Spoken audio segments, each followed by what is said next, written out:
the BBC presents A Life of Bliss.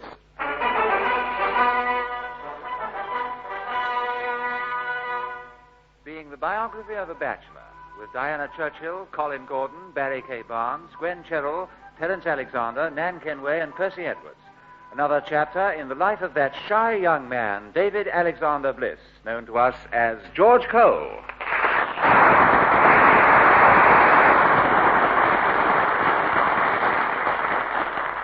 Scene: the house of his sister Anne and brother-in-law Tony. Chapter entitled United They Stay. Maynard Phillimore. Maynard Phillimore?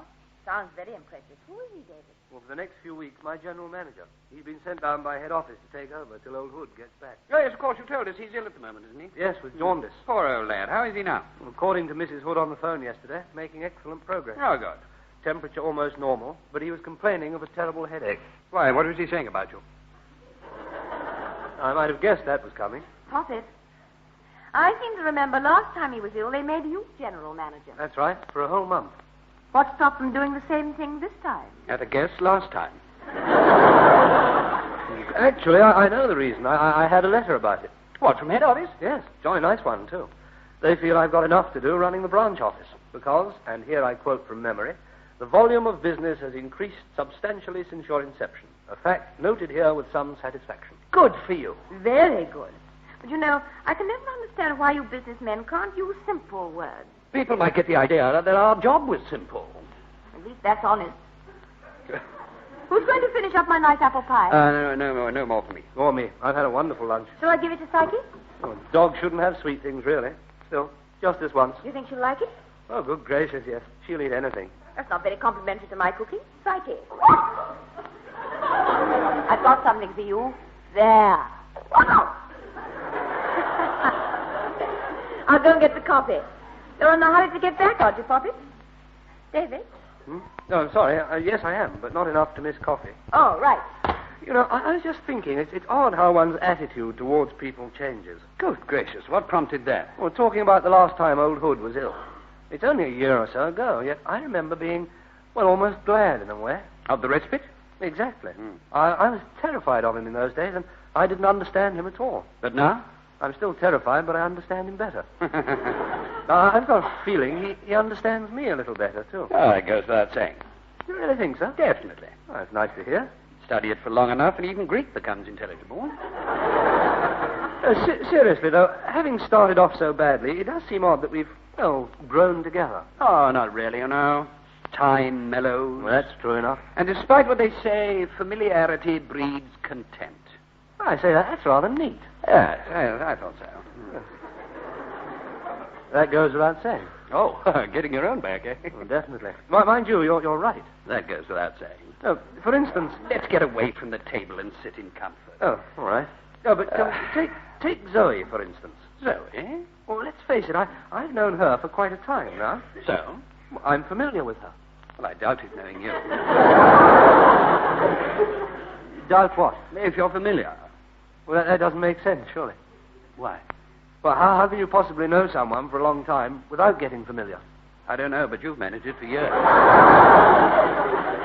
Well, I haven't known her that long. Look, David, old boy, when you talk about being... Oh, never mind, I know what you meant. And I know what you were going to say. What? That you enjoyed going out with each other before, but now you have the added pleasure of feeling, well, at home together. Well, I couldn't have put it better myself. That goes without saying. It sounds a bit dull, I suppose, but that's exactly how I feel. At home with her. Dull, perhaps, but there's nothing more comforting or human. On a bitter winter's day, we turn up our overcoat collars and clutch them to our throats. And the connection? Well, in a cold, hard world, we cling to the familiar. Quite a speech. No, it comes of having a heavy lunch. I shouldn't let Anne hear you say that. Mind you, you're right again. It's true in so many ways. Not only of the old familiar faces. Old places, too. Old things. Even of wives. Wives? And husbands. The secret, in fact, of a successful marriage. What, familiarity? Or companionship, call it what you will. No, I suppose love doesn't come into it at all. Oh, yes, love comes into it. But I'm talking about, well, after it's left. Oh, come now, tell me. That hardly applies to you and Anne. You're as much in love now as you ever were. Yes. But you go through various stages, you know. After all, marriage is like, well, how can I put it? Well, like making a fire. It's bound to burst into flames the moment it's lit, but that's the dangerous stage. If it's not made properly, it goes out. On the other hand, if it stays alight, it soon roars into life and burns brightly on, until finally, and perhaps most pleasant of all, you're left with a nice, warm glow. Beautifully put. Now tell me what it meant. Put it down to the lunch. Here we are, darling. Yeah. I'll need that small table. Oh, right, I'll bring it over for you. Now, Thank you. What have you been talking about? familiarity breeding content. Old faces and places. Old things, and even old Anne. Oh. Old Anne? Even an old wife. Even old wives. Tony? Yes, dear. What have you been saying?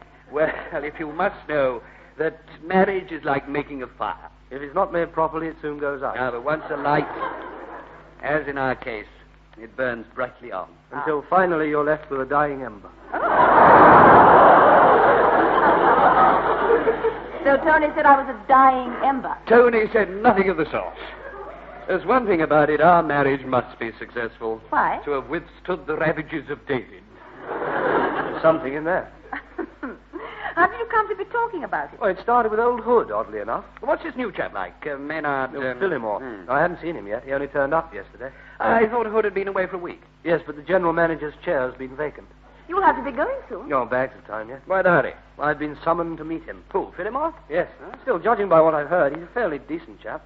So's old Hood, of course, but he's the old-fashioned disciplinarian.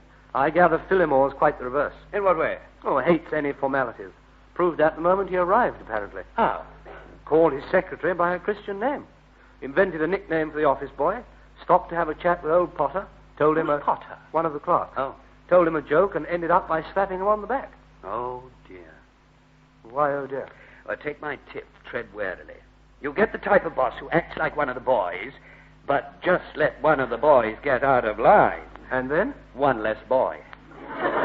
Believe me, a treacherous character. You wouldn't by any chance be jumping to conclusions? No, I could be wrong easily, but I know the type only too well, or rather the species. At first sight appears friendly, but that ready smile has much in common with the laugh of the hyena. Liable to pounce at any moment and found quite extensively in the business jungle. Beware, this animal is dangerous. Well, not only a heavy lunch, indigestible as well. What was that? No, I was only joking. I should jolly well hope so. I'm sure you're wrong about him, Tony. Yeah, what do you think, Anne? Oh, dear. Oh, dear. Don't worry, we're only teasing. I've just noticed, isn't that a new suit? Tailor-made. I picked the cloth out myself. Do you like it? Very much. Don't you, Tony? Let's have a look. Nice bit of stuff. Good cut, too. Yeah, it seems a bit on the big side, but then I don't mind that myself. I like them loose. I think you look very smart. Well, I think I look like a tailor's dummy. Yes, but the suit's smart. That's something. I'm sure Mr. Phillimore will be most impressed. Well, according to you and Tony, I ought to be in tropical kit. Tropical kid. Well, I'm off to the business jungle. I must be off now, too. I thought you said you had bags of time. Yes, but let's face it. If you're right, if, like the hyena, he's likely to pounce... You're the most likely victim. That goes without saying.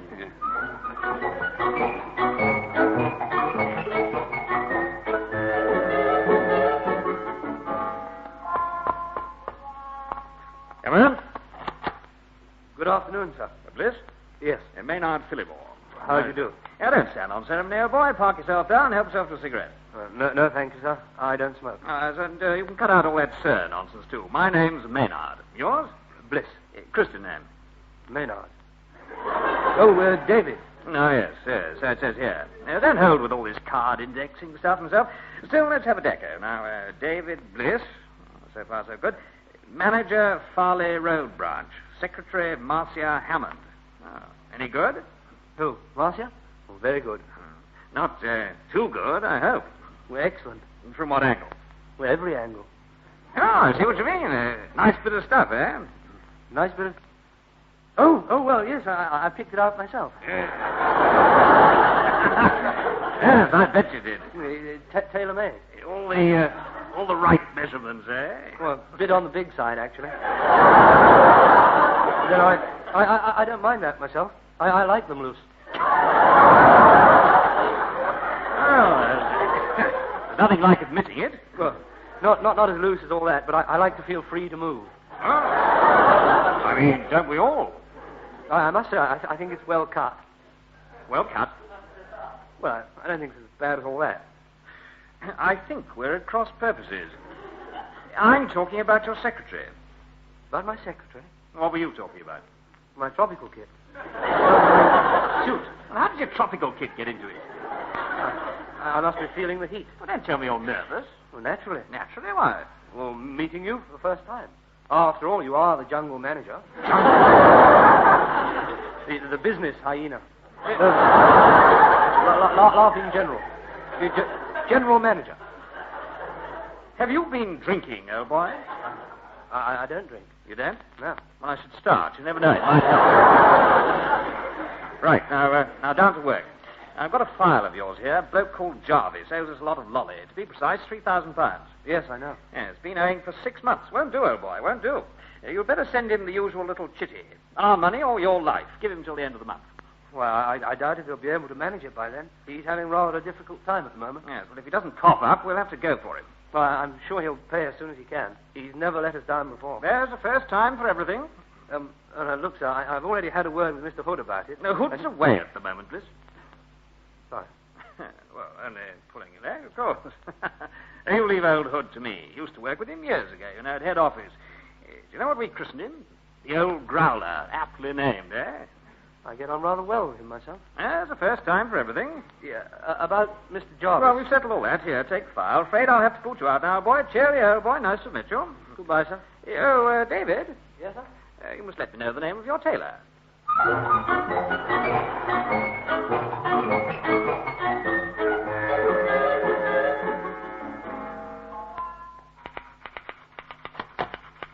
Hello, Marcia. Oh, hello, boss. Did you see the GM? GM? General manager. Oh, yes, I did. I never get used to this awful initial habit. Any messages? Nothing important. What did you think? About what? The new GM. The real M-E. M-E? Man-eater. There can't be a law of the jungle, otherwise he'd have been shot years ago. That awful? Unspeakable. Oh, dear. What's that? The Jarvis file? Yes. Oh, well, might as well get it over. Come into my office, will you? Get what over? Philemore's orders. I've got to send him the usual little chitty. The usual little chitty? Yes, stand and deliver. Your money or your life. His money or I'll... Oh, never mind. Whatever's the matter? Nothing's the matter. Nonsense. Of course there is. You're not normally as bad as this. Only teasing. Well, let's go into my office. You'll switch the phone through. Already switched. And bring your shorthand book. Already in hand. Literally. See? Sit down, Marcia. Yes, all right. Take a letter to... David. What? There is something wrong. Well, I'm naturally sorry for the old boy. What old boy? Oh, Jarvis boy. Oh, Dick Jarvis. What about him? Oh, for heaven's sake, I told you, I've got to send him the usual little chitty. Look, I don't want to be difficult, but you'll still have to explain. I didn't follow after that. Follow what? Oh, I don't really know. Dick Turpin. What are you talking about? Stand and deliver. I don't see what that's got to do with the... Oh, not dear sir, unless... By the end of the month. But why? He's such a sweet old man. Besides, he's owed us money before lots of times. He's always paid up in the end. Well, it's Philemore's idea, not mine. I tried to argue with him, but he just wouldn't listen. I'm as fond of old Jarvis as you are, but what can I do about it? Put up a fight. Well, that's just ridiculous. Is it? Well, completely, and for a pretty obvious reason. He's the GM, and you're DW. DW? Dead windy. Honestly, I wish you'd stop using all the... Dead windy? Well, aren't you? Oh, now, look, Marcia, you're going too far, much too far. Take a chitty. Take a letter. To Richard Turpin, Esquire. You can get the address... Richard Jarvis. You can get the address from the file. I know it. All right. Now, let me see. Dear sir. Dear sir. Unless? Marcia, there's nothing I can do about it. I'd only be tilting at windmills. And I'm not cut out to be a Don Quixote. Dear sir. All right, you win. You'll fight? I'll tilt. I knew you would. Oh, phone. Try answering. No, it's all right, I will. Hello? Don Quixote here. Hello? David Bliss. Maynard Phillimore. Oh, hello, sir. About that Jarvis letter. No hurry, of course, but I'd like you to get it off as soon as possible. Oh, yes, of course, sir. As a matter of fact, I'm just tilting it now. You're just dictating it now. I see. Well, when you do send it off, send me a copy too, will you? By the way, how did Don Quixote get into it? I can't understand why I said that. Neither can I. I take it you understood what I said. Oh, yes, perfectly. Get the letter off as soon as possible, and when I do, send you a windmill. Windmill? Copy. Listen, old boy, a friendly warning. I don't like using the big stick, but I can if pressed. Cheerio. Goodbye. Dear sir. All right, I know what you're thinking, but you're wrong. I wasn't D.W. I was just unprepared. You don't go into battle without a plan. I thought of one without the battle. Oh, what's that? It's simple. Don't send the letter. Just tell him you have. Well, that's not a plan. That's plain stupid. This is business, not some sort of a game. Can you think of a better one? Yes, much better. I'm going round to see the O.G. O.G.? The old growler. In other words, Old Hood. Oh, gosh, I'm sorry. I was forgetting. Forgetting what? That he's my uncle? Oh, doesn't matter. I think the plan's excellent. Oh, jolly good. Let me see. What time is it? Well, I might as well knock off and go round early. Cheerio, Marcia. Bye, boss. Oh, boss. Yes? Give my love to the old growler.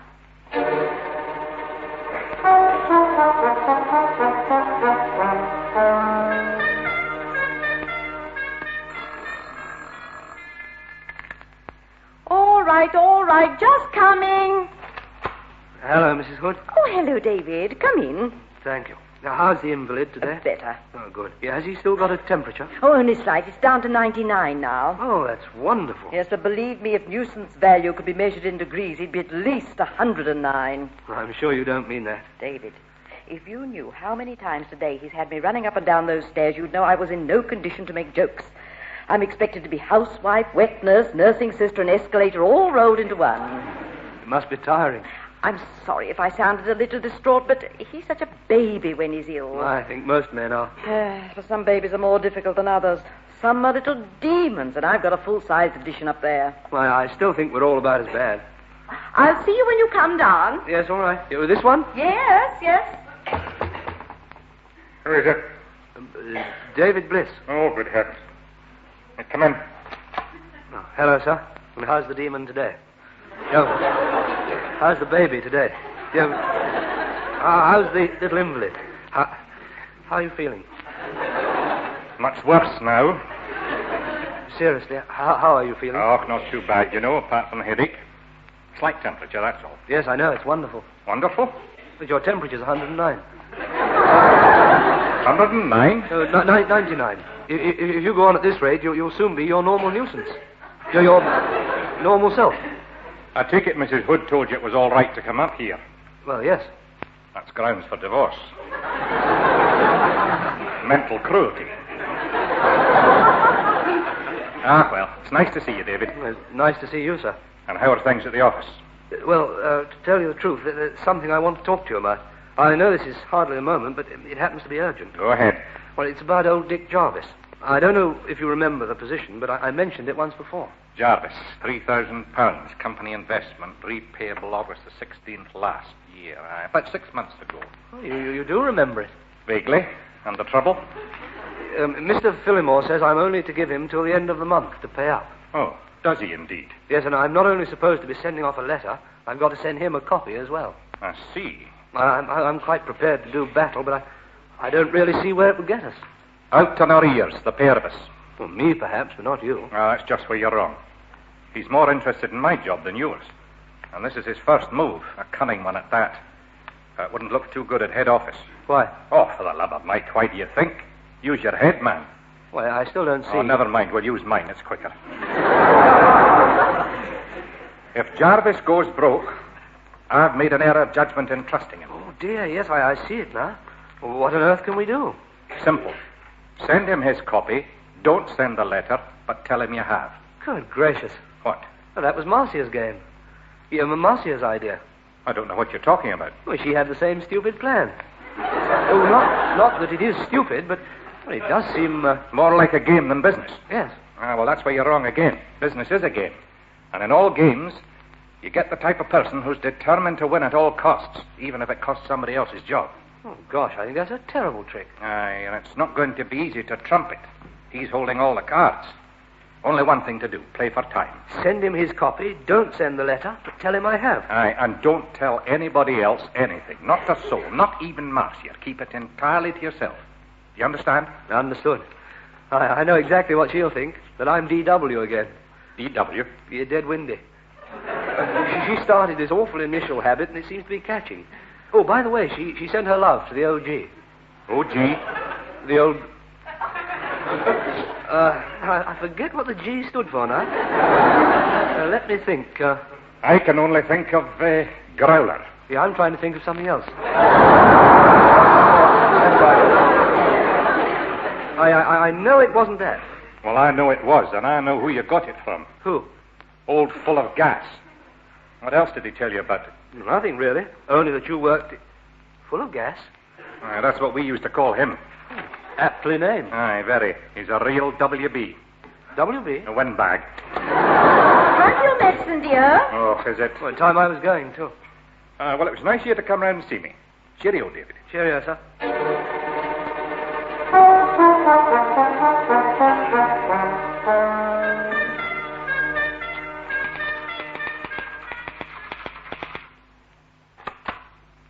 Morning, Marcia. Oh, morning, boss. I'm dying to know. What did Mr. Hood say last night? Look, Marcia, I know what you're going to think, but I didn't go round and see him after all. I changed my mind. And my mind about the letter I'm going to send it. Oh. I know how you feel about it, but there's just one thing you're forgetting. I've got to look after number one, and I'm not going to lose my job for anybody. I'll take a letter to Richard Jarvis. Copy to Mr. Phillimore. Yes, all right. And as soon as I type them, as they're rather important, would you like me to go out and post them for you? No, I don't think that'll be necessary. I thought not, so my plan's been accepted after all. Oh, gosh, how on earth did you guess? What did I do to give myself away? Nothing. In fact, you did rather well. You sounded completely selfish and really rather nasty. That's what gave you away. What? It didn't sound a bit like you. Top copy into the waste paper basket. Bottom copy to old Full of Gas. That's what they used to call him at head office. No. Mr. Hood told me. Oh, I wish he hadn't. Now you know it, I can see what's going to happen. I can see the danger, but I think I can avert it better than most. But then I have the advantage of being unpopular. Meaning? I'm allowed to call him Sir, and that's what I'm going to stick to. Sir, plain Sir. Safer. Right, now to the letter. Dear Plain. Dear Sir. Unless.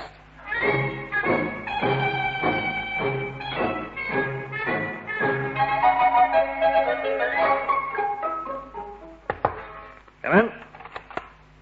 Good morning, sir. Oh, hello, Bliss. I suppose you know why I've sent for you? Yes, sir. No reply, sir. From Mr. Jarvis, sir. Yes, and the letter went off 12 days ago. Always provided you sent it. Well, definitely, sir. And it seems odd not to have had a reply. Of course, it might have got lost in the post. It's funny you saying that, sir. I was just going to suggest it myself. And I'm sure you're right. How the devil can you be sure? Oh, no, not absolutely sure, but I think it's a distinct possibility. I mean, letters do get lost in the basket. Do get wasted in the paper. Get thrown away in the post. Lost? Yeah, lost in the post. So, why not this one? I think it's a distinct possibility. Oh, gracious, dear. Yes, and for that reason, I'm not taking any more risks. From now on, we'll rely on the telephone. Well, I've lost numbers before now. Joking. I want Jarvis in your office at 11:30 tomorrow morning, Bliss, that's all. But No buts, 11:30, or I put the matter in the hands of our solicitors, that's all, Bliss. Yes, sir. Bliss. Yes, sir? Call me sir if you must, but not after every confounded comma. Clear? Perfectly. Bye, Mr. Full of Gas.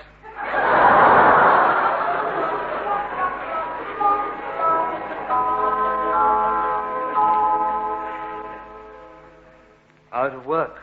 David, not sacked. Sacked. When did it happen? At 11:30 tomorrow morning. Then it hasn't happened. No, but it's inevitable. Why? I told Phillimore I'd sent a letter, but I hadn't. Now I've got to produce the man who never got it so that they can discuss it. If you see what I mean. Just, and I'm proud of myself. He's such a jolly nice old boy, too. The man who never got the letter? Yes. Wouldn't it help to have a name? Richard Jarvis. Old Dick Jarvis to his friends. Quite a character. 70-odd and still as lively as a cricket. Couldn't you explain the story to him? Well, there's much too involved. And I can't ask old Hood's advice either. He's away convalescing. 11:30 tomorrow, Out of work. Unless you could produce another Richard Jarvis. Oh, that's a very good idea. I'll go through the phone book and pick one out at random. I've got a better idea. Persuading somebody to change his name. I'd like to know who. Nobody'd be silly enough. You've changed yours often enough. Yes, but I'm silly enough. And now it's Tony's turn to change. Tony? He'd never do it. He might. There he is. We'll soon see. We're in here, Richard. Hi-ho. 1, 2, 3, 4. Richard. Jarvis. And you're such a nice old boy. You certainly look young for your age. My age. 70-odd. Would somebody mind explaining? It may take quite a time, so I should go and take your coat off first. All right. Oh, Richard? Yes? Just testing. And you passed with flying colours.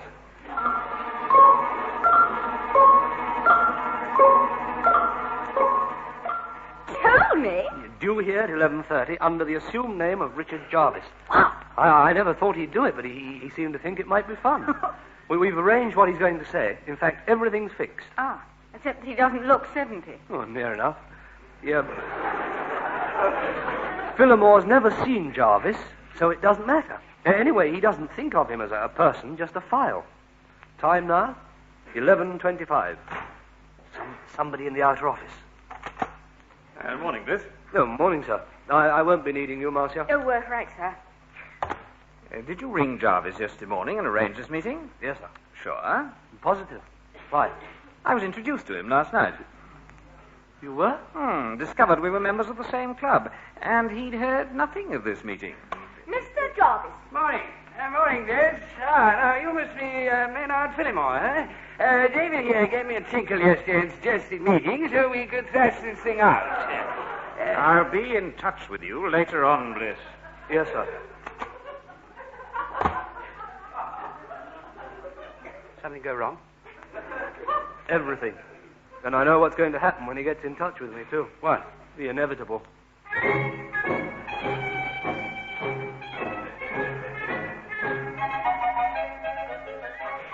A cheque for £3,000, signed Richard Jarvis. I don't believe it. Seeing is believing, in this morning's post.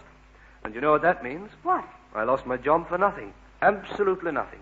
And to make it even more bitter, it has to arrive on my last day here. Oh, that reminds me. The GM's on his way round. And to make sure I don't take the filing cabinet with me. Oh, if only old Hood hadn't been away. Morning, Bliss. Mr. Hood, you're back. Uh-huh. Marcia managed to keep a secret at last, eh? You knew? He was back. I'm back out. Did you have a nice holiday, sir? I haven't been on holiday. I've been up in London, contacting a few of my friends at head office, pulling strings here, there, and everywhere. I won't bother you with details, Bliss, but I'll tell you the result. With one, the battle's over. We stay, and he's being moved to a branch office that makes this one look like the Albert Hall. Oh, gosh, that's wonderful news, sir. You know something? If business is a game, I'm glad I'm on your side. I like you on my side. Oh, honestly, I can hardly believe it. The battle's over. Over. And united we stay.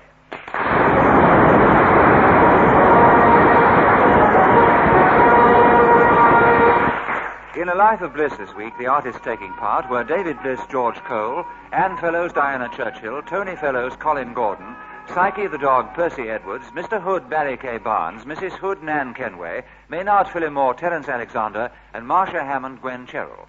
This recorded program was written by Geoffrey Harrison and produced by Leslie Bridgemont.